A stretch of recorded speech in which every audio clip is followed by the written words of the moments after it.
Okay, so this is a coming 3-year-old mare, and we are preparing her for under saddle work.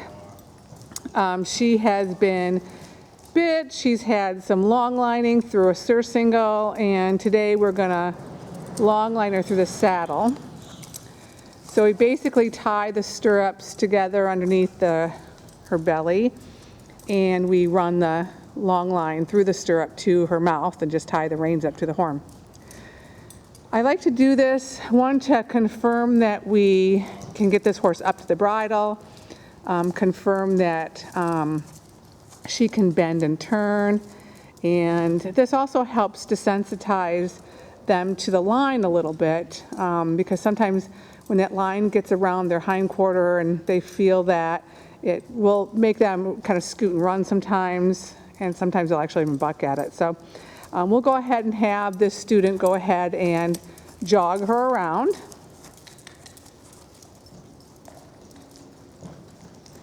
And I like that this mare is quiet in her mouth.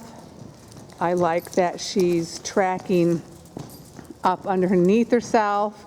I like that she's flexing and giving. So I like a lot of what this mare is doing. I don't use these long lines as a draw rein type of long line at this stage of the game.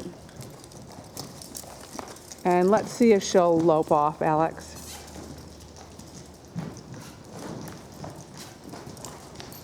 She gets a little more nervous when we ask her to lope, and not readily just jumping into it. There she goes. So again, I like the fact that her mouth is quiet. She's giving to the bit. There's not a lot of issue here.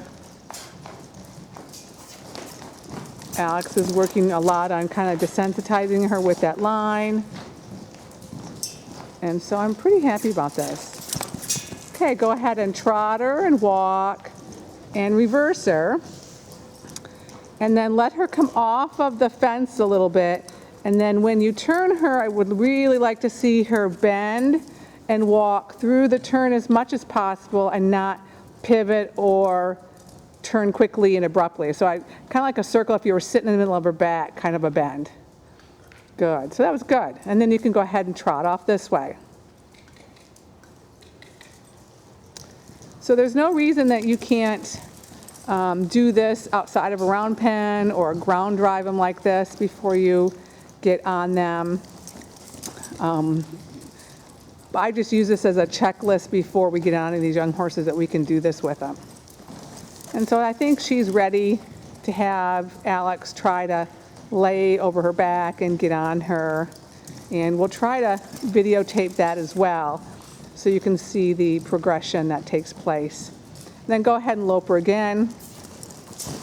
And she's much more readily to go this way, hopped up a little bit, took the incorrect lead, and then she fixed herself.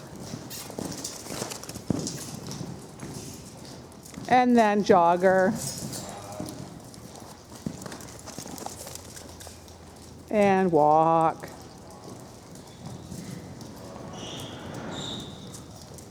Okay.